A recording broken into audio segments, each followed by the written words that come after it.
I'm very fortunate today to be joined by Mr. Loh Chin Hua, who's the CEO of Keppel Limited. Keppel Limited is a global asset manager and operator with strong expertise in sustainability-related solutions, spanning the areas of infrastructure, real estate, and connectivity. It is headquartered in Singapore and listed on the Singapore Stock Exchange. It operates in more than 20 countries worldwide, providing critical infrastructure and services for renewables, clean energy, decarbonization, sustainable urban renewal, and digital connectivity. Its largest shareholder is Temasek at slightly over 20%, and its market capitalization makes it a very significant player in the Singaporean financial ecosystem. Those of you, especially outside Asia, who may not have heard about Keppel until today, I asked Keppel CEO Mr. Loh to record this dialogue with me because over the last 5 years, Chin Hua has led a remarkable transformation for Keppel. Going from a conglomerate of diverse parts faced with challenging headwinds in some of its core businesses to a very successful and promising horizontally integrated business today. This success has been reflected in many key performance indicators, including an average annual total shareholder return of 35% over the last 3 years, almost 3 times the TSR of the Straits Times Index. Now, I happen to know a little bit about this transformation because between 2018 and 2024, I was a member of Keppel's board of directors, and I hence could see firsthand this remarkable journey that we're about to discuss today. Keppel CEO Loh Chin Hua is Singaporean. He joined Keppel in 2002 and founded Keppel's private fund management arm, where he served as managing director for 10 years. He's then served as CFO of Keppel for 2 years before being appointed Chief Executive Officer in January 2014. Prior to that, Chin Hua had been the managing director of Prudential Investment, leading its Asian real estate fund management business. And prior to that, he had begun his career with the Government of Singapore Investment Corporation, GIC, where he held key appointments in its Singapore, San Francisco, and London offices.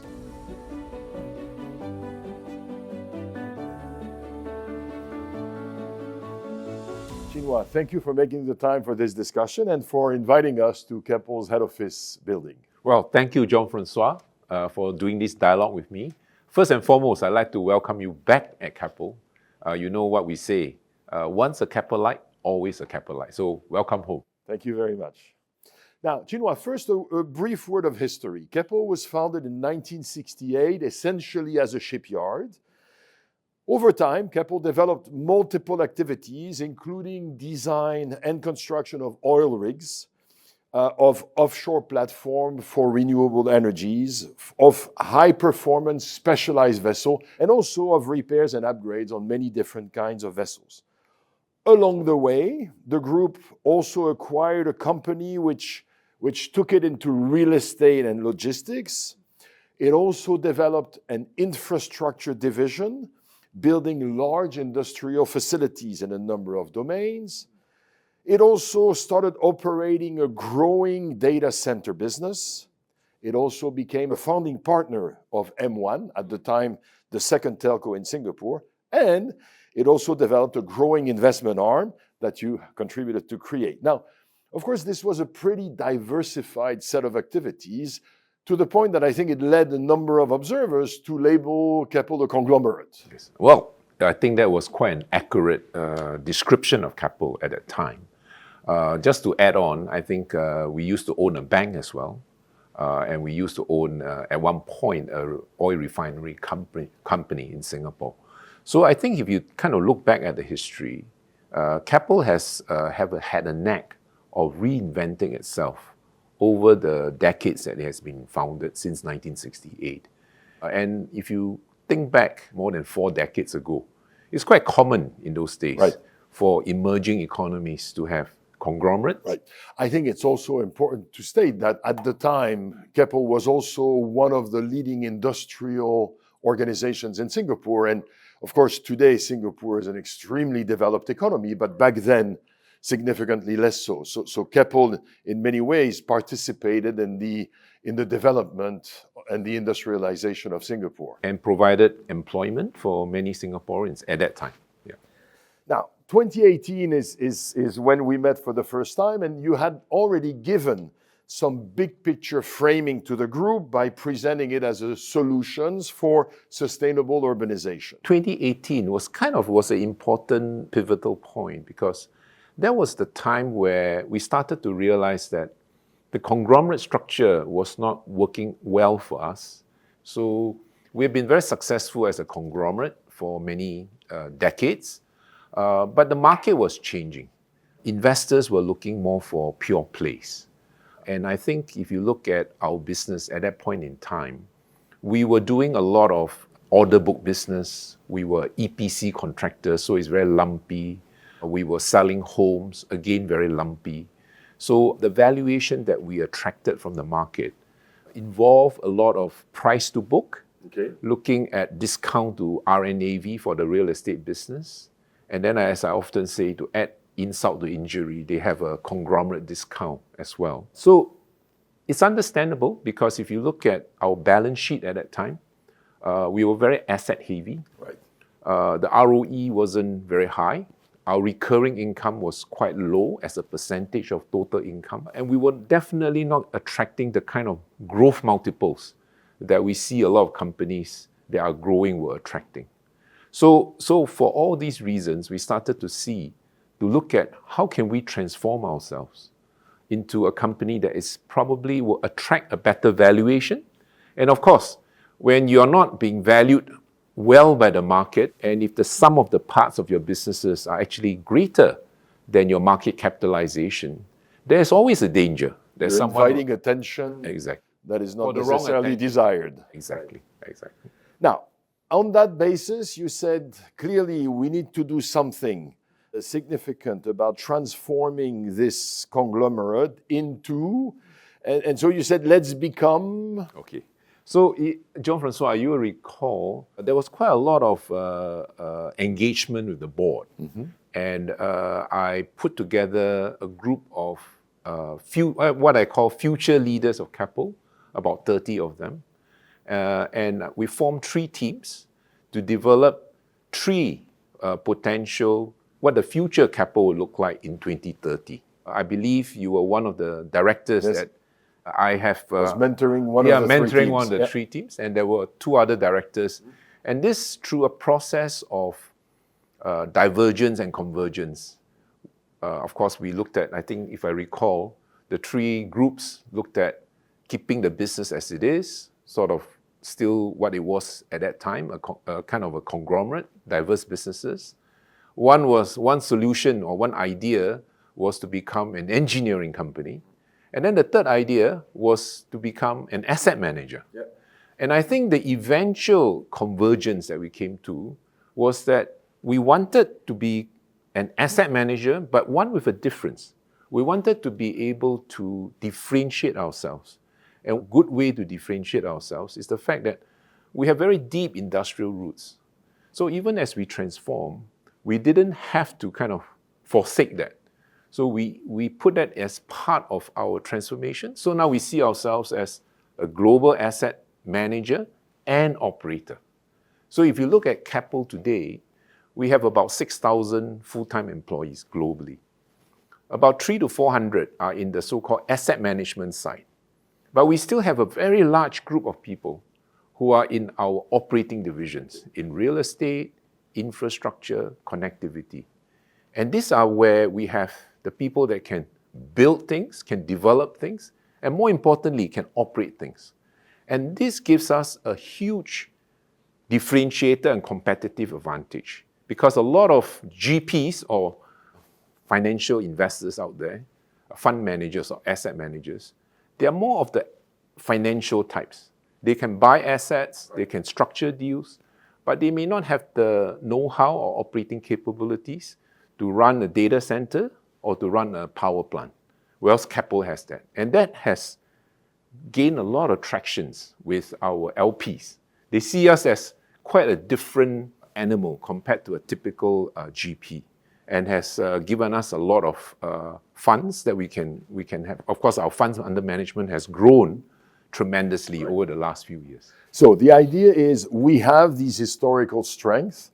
Let's build on these historical strengths and let's add greater expertise in terms of investment. So 4 years into this process, the transformation is showing many signs of significant progress, including, as I mentioned earlier, the stock price, which has appreciated significantly. Now, there's many dimensions to this transformation. Let's try to take them one at a time. One of them, of course, was the carving out of the offshore and marine business, which you carved out and you merged with its major local competitor. Why and how? Well, this coming together of Keppel Offshore Marine and SAM Marine, which at one point were the number one, number two in the world for certain types of offshore rigs in terms of new builds, namely the jackup rigs, was actually something that had been discussed even earlier, 20 years ago, right? Because at that point in time, there was always this discussion, can a small country like Singapore, with a very small market, small industrial base in terms of people that we have, and of course there's a limit, we still need a lot of foreign workers. Land is precious, so is it possible for Singapore to have two of the largest offshore builders in the world? Located like a few kilometers away from one another. We always say our neighbors, right? So, of course, at that time, 20 years ago, the decision then was that the two companies will continue to operate separately. And if you look back in history, both companies did very well in the 2000s. But something changed. In 2014, shale became a major factor, right? So what that meant was that the US, instead of becoming energy short, was actually energy sufficient. Yeah. And at the same time, shale also replaced, in a way, OPEC as the swing producer because you can produce much quicker, right? So because of all this, you saw the downturn in the oil market. And the downturn in the oil market meant that there was some very challenging times. So there was a huge drag on our share price because of offshore marine. At the same time, on the SAM Marine side, I think they were a standalone business. It's a pure play offshore marine player, and they were struggling, and so financially under some duress. So I think for those reasons, it clearly didn't make sense to have two major players in the Singapore market. So a merger seemed to make sense. Now, two follow-up questions on this. The first one is divesting the group's original core business, of course, is often quite traumatic and also often ends up being quite problematic because it takes time for the carving out to operate. And in the meantime, as the discussions go on, often the business that's going to be carved out feels unloved, unsupported, and often their performance drops. In this case, not only didn't the performance of OEM drop, actually, the organization continued throughout the discussions to improve and in fact ended up arguably being the stronger partner in the combination. How did you and your team make that happen? Because again, as a board member, I found this really remarkable that OEM continued, as I said, to improve, to develop, to grow, to develop new capabilities, and really ended up being, again, the stronger partner in the combination. So on the first point, it was a tough decision to take. We say in Keppel, if you kind of look back at the original source of Keppel, it actually is from the shipyard. So this is kind of the business that built up all our other businesses, from infrastructure to investments to asset management, etc. So to spin it off or to divest it was a pretty tough decision because, jokes aside, I talked to the chairman at the time and says, we'll be known as the CEO and chairman that sold away the business that that the foundation of Keppel was built on. But you kind of take a very rational view about it. Whilst it probably might create some angst, especially with some of our shareholders or older shareholders, or even former colleagues who have retired, we felt that that was still the right decision to take. And it's not just the right decision for Keppel. Right. It was also the right decision for Sam For the Marine. O&M. And also for Sempro, the yeah. Sam. Yeah. So it's a right decision at the different levels. So whilst sometimes, it's a difficult decision, but if you can rule out all the other possibilities, it's very clear. That's the only path forward. So that was something that, and I think to your point, we recognized very early on in 2015 that this downturn in the oil market was not temporary. Okay. It was structural. So what that means is that I worked very closely with the management team led by Chris Ong, who is now the CEO of Citrum, Right.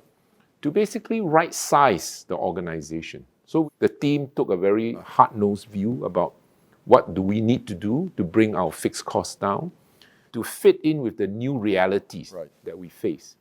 The other thing we did quite well was that we to divest a number of the yards that were not performing so well. So between this right-sizing, reducing our yards, we were able to put KOM in a much stronger position. And of course, I think I'm lucky because Keppel has a very strong can-do spirit in terms of the DNA. So I think through this kind of downturn, I can see that my colleagues on the Keppel Offshore Marine continue to be very positive, continue to be very engaged, continue to look at ways of improving.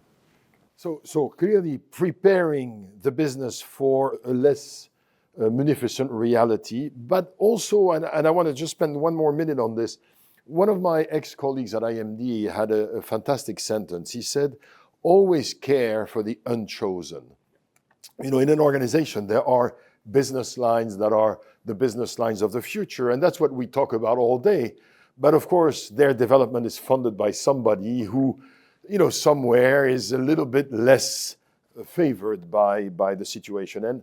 And I think what I remember you and the top team, and I think to some extent the board doing also, is making sure that the folks at OEM really continued to feel very much part of the group. And this was not, we don't like you anymore. This was, we need to help you find another home that's going to be better also for you. Correct. I think that's a very important point because when the chips are down, right, I think it's very important to, as a leader, to provide some hope and to remember to shout out to them for all the good work that they've done. So the fact that the market is bad is not their fault. And I think one has to remember that. So I think we do spend quite a bit of time shouting out, of course at that point in time, there were not many things to celebrate, but whatever we have, whatever small victory we have, we will celebrate it very hard. And I think that's something that's quite important. Similarly, when things are going well, it's quite easy to kind of just be a cheerleader and say, please, go on. But actually, when things are going very well, I tend to kind of look out for what are the signs, right? Because I think that's one lesson that we learned from the KOM downturn or the offshore marine downturn. If I play it back, if we had kind of put on a bit of the brakes, maybe don't take on some of the marginal orders at the end of the cycle. Right.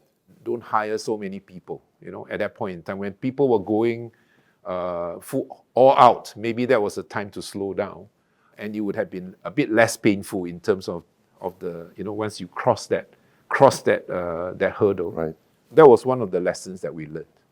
Now, another aspect related to this carve-out was you had to negotiate with a historical competitor the terms of the combination. Now, negotiating with somebody who's been a forceful competitor is not easy. There's ego, there's pride, and I remember, because a lot of emotions are involved in these discussions, and I remember watching you really working hard at staying focused, staying calm, staying rational, and really having the end in mind, and not letting emotions unsettle you or make you lose track of things. I imagine that you had to work at this a bit. Well, in a way, I'm fortunate because I've been what they call a deal maker since my 20s, because I've been involved in the private market. So I'm quite accustomed to working on deals. And at the end of the day, you're not trying to win, you're trying to reach an outcome that is acceptable to both sides. And of course, as you say, there will be a lot of distraction along the way. People get emotional. But I think if you stay the course and you know what you want to achieve, and you are patient, you will reach the outcome that is optimum for both sides. Now, another big aspect of the transformation was the move from a vertical SBU sort of organization with some coordination processes to 3 horizontal end-to-end segments. Of course, infrastructure, real estate, and connectivity. Now, this could have been total chaos. But not only was it not total chaos, actually, it is already leading to an organization that is more nimble and has a lower cost base. Correct. How did you guys manage this? Well, I think it took some years. I mean, of course, you see everything happen look like it happened in the last 2 years, but the preparation work took a bit longer. Okay. I think first and foremost, in a number of the operating companies that we have were actually separately listed. So we basically had to privatize them, because if you don't privatize them, they are kind of on a standalone basis. They are listed, they have their independent board. You can't really move capital or even talent for that matter across. And it's with minorities, it's a bit challenging when you're trying to run a holistic, a business. So let's make sure we control the verticals. Correct. So we first controlled that. And then at the same time, I think people became very important. Okay. Right? So some of the leaders that we had at the time, and I don't think it's their fault by any means, they are so used to a certain way of working, right? So they will just look at their silos. They don't really look at the whole group, because their job is to just focus on the silos. So I think it took us a while to privatize, break down the silos, and then having the right people in the different, as they say in management theory, having the right people on the bus, right? So we had the right people sitting on the bus, and then we started to move. And we started to move quite fast. So collaboration now is become integration. So collaboration is a habit. Now everyone is kind of very, in the early days we had to devise even the bonus scheme. Right. If you recall, we actually came up with a scheme where we reward people who collaborate. So it's not just a contributor, but are you contributing? But at the same time, are you also collaborating with your colleagues? So now that we have this very strong team of CEOs working very closely together, we were able, in I think May of 2023, we set a target. We said, okay, by January 1st is day 1 for the new Keppel. Now, it was actually quite ambitious because, as you said, we had quite a lot of things to do. And to be fair, we did not expect everything to be done on day 1, but we just wanted to make sure the basic piping, the basic stuff are done. So we had to, for instance, divest some of our legal entities. We had to collapse the legal entities so that we can work more closely as one. We had to change our business processes. We have to change the way that we share data, right? Because now with one Keppel, and it's a horizontal end-to-end value chain, data has to be shared. It cannot be kept. I think the old Keppel, people tend to kind of keep their data in spreadsheets. Now we have common data lakes, right? So that people have access to the same information. It's no longer keeping information, in some organization in the past is seen as a way to control things. Of course. Right? To have some power, right? So now we are democratizing data. We're saying, okay, it's shared by everyone. So we went through that whole process and it was quite successful. We set a very demanding timeline, but most importantly, everyone was on board. So when everyone was on board, including the board, we were able to achieve it. So huge project management. Yes. for the final steps. But what I'm also hearing from you is, Jean-François, when we look at transformation, we tend to look at the moments where there's the big, we move the big parts of the furniture, but you've also got to realize that transformation often requires some preparation before. Correct. And so there's this mixture of, on one side, great drive to get things done, but also patience.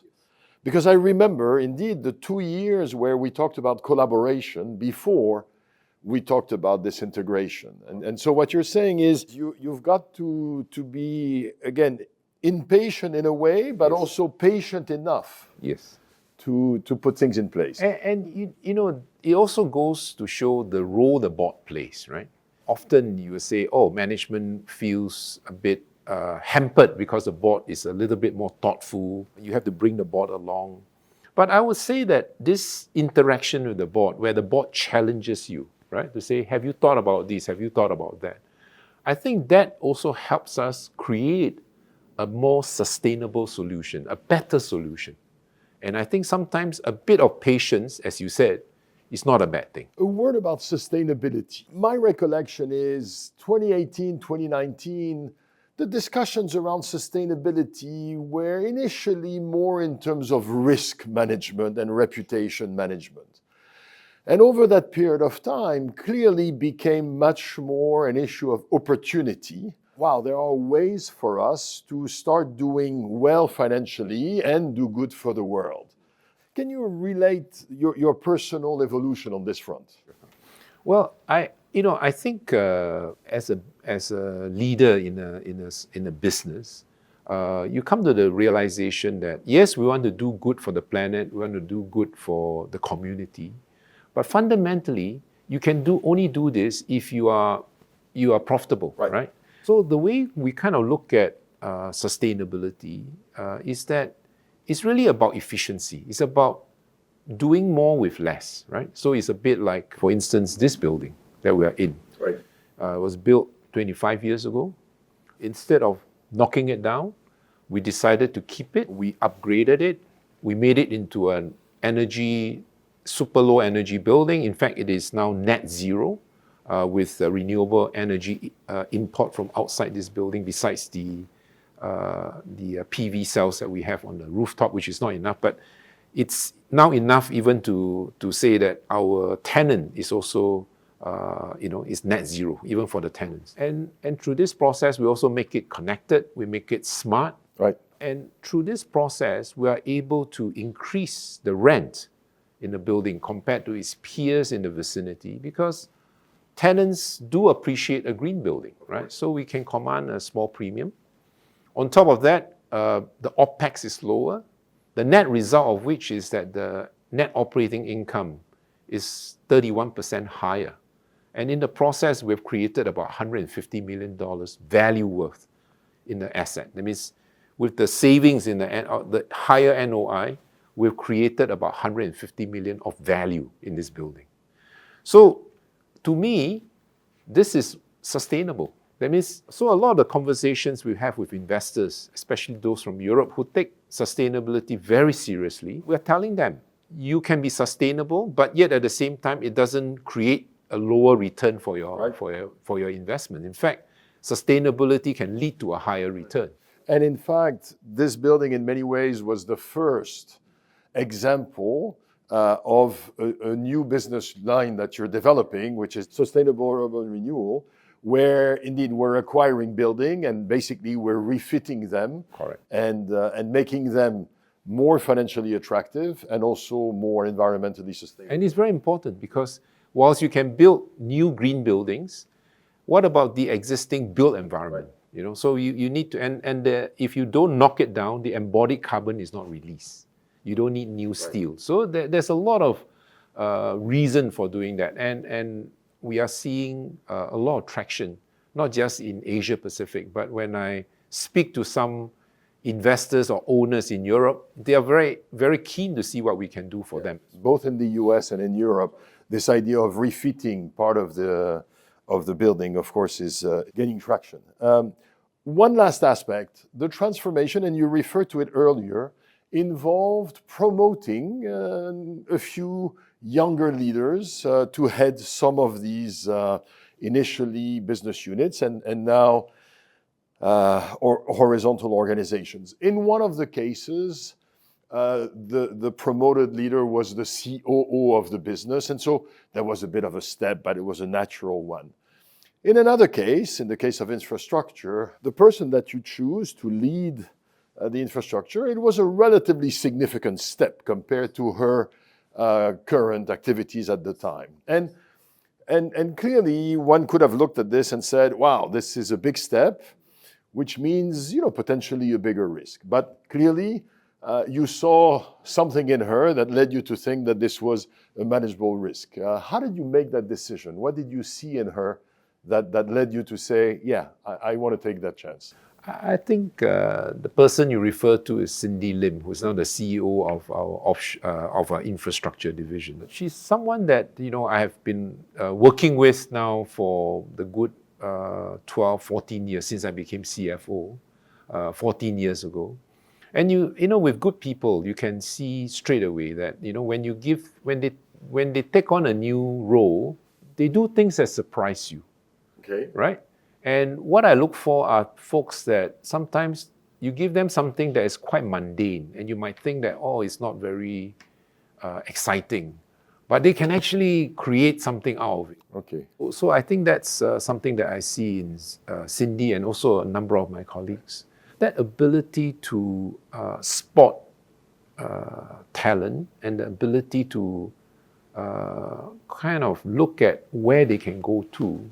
And sometimes, giving them a nudge, but you don't need a huge nudge. They are ready to go, and I think that's really very important, particularly nowadays, because I think when I was, and maybe the two of us, when we were building up our careers, we tended to be a little bit more patient. The younger talents these days, and I'm not talking about Cindy, I'm talking about even those that are in their 20s and their 30s. They demand to be spotted, right? They demand that, right. Do you know what I'm capable of? And if you are not, then some other organizations can offer them that opportunity. So it creates some tension sometimes, because typical organizations are built based on seniority.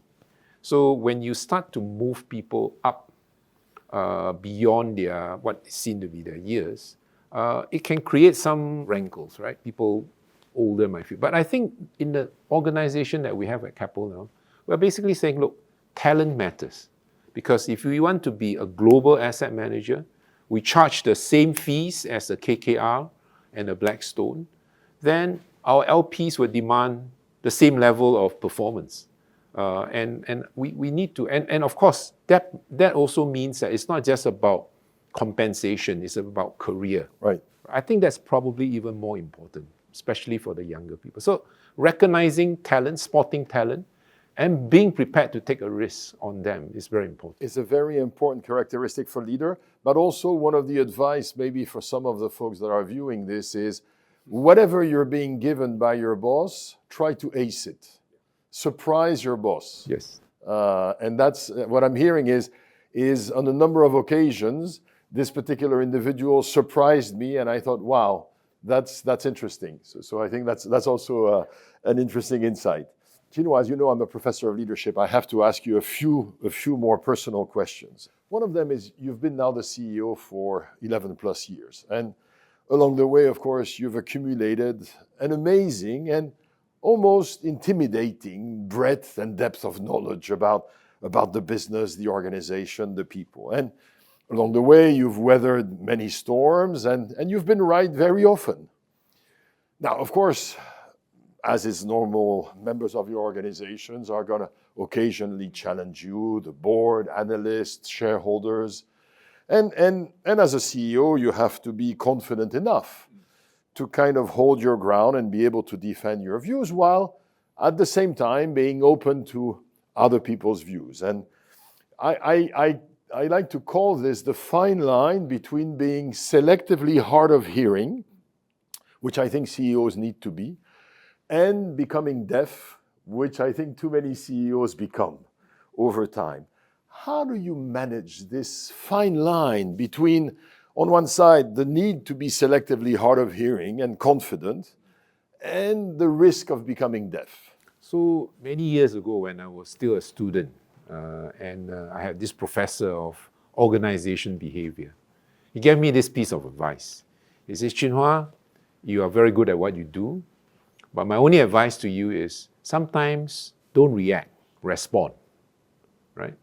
Don't react, respond. Okay. Yeah. So I thought, I took it to heart. So what he meant was that, especially when one is a bit younger, you tend to be more reactive. So when someone says something, you react, right?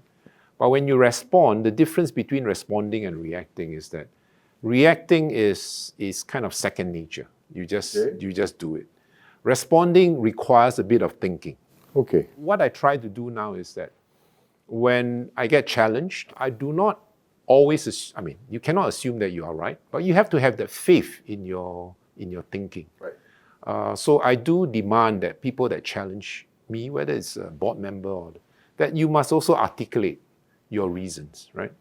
And the funny thing is that a lot of the things that we do today at Keppel is not original thinking on my part.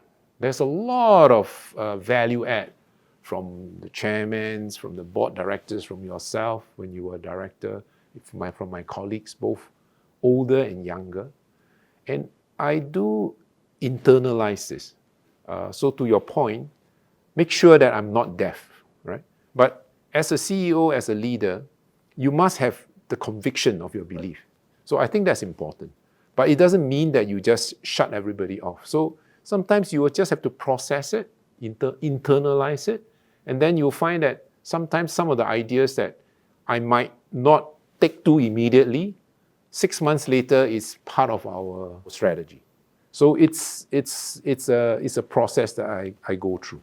That's something indeed that I've seen you do, where your initial reaction was, sometimes, huh? Yes. And then you would come back 3 or 6 months later and you would say, been thinking about this one. I've thought about this some more. So it means that sometimes you take things under advisement. Yes. And you let them sit and you continue to consider them. Correct. One day you told me, I remember we were walking outside and you said, look, you have to understand, I remember how things were in Singapore when I was a child. And of course, they were significantly less munificent than they are today. How present is this recollection still in your mind, and what impact, if any, does it have on you today? It's still very significant because your growing up years, in my mind, is very important because it really shapes your character, it shapes your beliefs, right? Of course, over time, you can grow, you can change, but the growing up years, in my mind, is very important. So I think, first, I'm immensely grateful for what Singapore has achieved and the opportunities that I've been given, which you think about it, would not have been possible without the leadership that we have, particularly at the country level, in terms of our political leaders, for creating this economic miracle that created all these opportunities for all of us, right? Not just myself, but the generation. So I think 2 things. One, I never take things for granted. So whatever we have today, I don't assume that was the norm.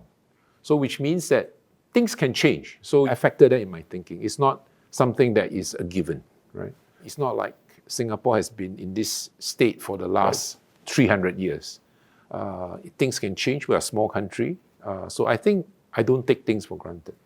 Second thing is that I think about paying it forward. My generation and my generation before me have actually benefited from this. So it means that as leaders, in our own small ways, we have to think about how do we continue to ensure that the system that we have grown and the new generation, my children, they don't know anything other than what they have today. So it's important that we are able to keep evolving and making sure that we remain relevant, right? We have to, no one owes us a living. So I hear 3 things. I hear gratitude. I hear vigilance. Yeah. This is not a given. I also hear a sense of responsibility to future generations. Now, I want to come back briefly on 2020. 2020 was a very hard year for the whole world. It was a particularly hard year for Keppel. And of course, in addition to office workers and remote working challenges, you had more than 10,000 employees living in dormitories and having to continue to work on ships and rigs, which of course created health and safety challenges. During the year, the oil price dropped, which meant that you had to take a relatively significant write-off at the end of Q2, which led Temasek to withdraw their partial offer that they had made the year before to become majority owner. This was a very difficult period. Of course, the stock price reached an all-time low, which made Keppel a target. It was a really tough moment. How did you keep it together? And when I say it, I mean, how did you keep yourself together? Right. I'm glad that you smile, but you remember better than I do. This was a tough time. And indeed, you kept it together and you kept yourself together, but you also kept the organization together. Yeah. Well, it was a very tough time. I mean, it's amazing that it's only a few years ago, right? It seemed like a distant memory, but when you think about it, it still hurts. Not just for me, but really for a lot of my colleagues that were affected personally. I think first I would say is that you have to learn to be kind to yourself, because it's no point beating yourself up. So sometimes you kind of, the way I do it is that I look at the situation, and sometimes I try, it's not easy, but I try to extricate myself out of it and look down at it, look at it from outside because if you are just looking at it from within the situation that you are in, the perspective is slightly different. So try to change perspective. Yeah, and then you realize that there are a lot of things that you can do, but no one is bigger than the market. So you just got to believe that if you keep doing the right things and you keep moving the chains, as they say in American football, eventually you will get there and the market will change, right? It's easy to get frustrated because you can say, well, I'm doing all these things, but how come the market doesn't really see it? Even today, right, as we transform, I think that the value of Keppel should be much higher, but the market is the market. So that's what the market is. So you just have to kind of keep on working on what you believe in, and then eventually, hopefully, that people will take the same view as what you would like them to. So what I'm hearing, and it's funny you mentioned American football because one of my idols is a guy named Tom Brady, who was the quarterback for the New England Patriots. And there's this big emphasis, the Patriots, which was a big football dynasty, in trust the process. So basically we had our strategic priorities and we have our marching orders. We try to stay focused on these marching orders and trust the process. Of course, tweak it as we learn, but stay focused, trust the process, eventually it will work out. Well said. But it requires, you also said, be kind to yourself. That's, in my trade, it's called self-compassion. So you try to do this a bit, to say, hey, because on one side, of course, you're very demanding of yourself and others, but you also need to be a bit kind to yourself. Because it doesn't help if you start to, torture yourself and you become, you beat yourself up. How does that help, right? And it's also important that you're not on this journey alone. There are many people. So I think having that feeling that you're not alone in this, I think that also helps. Interesting. Now, the transformation, of course, has been a very collective effort, and you mentioned it. Nevertheless, it relied enormously on you, and it's required you to take on additional roles or similar roles, but on a bigger scale, whether it's fundraising, whether it's the acquisition of Airmont, the negotiations with the carving out, and the other negotiations with various parties. Now, this means that over the last few years, you've been juggling even more balls than before. When you're stretched like this and you're juggling even more balls, how do you keep and enforce a sense of priority? I think that's something that I've learned early on. I think when I first became CEO, after a couple of weeks, my old colleague who's now retired said to me, "You look really stressed, And at that time, there were so many things coming at me, and I didn't know, as you say, how to prioritize. And I thought that I have to be involved in everything. But the truth of the matter is that you need good people, right? You need good colleagues. And once you have good people, most of the time you can leave them to execute the business. And as a CEO, I kind of look at where is it that I can actually add value? How can I influence, if you were a commander in a battlefield, what are the areas where you can actually influence the battle? The high leverage points. Correct. Because the rest of it, people know their jobs, they can get it done. So I try to supplement where I feel that I can actually add value.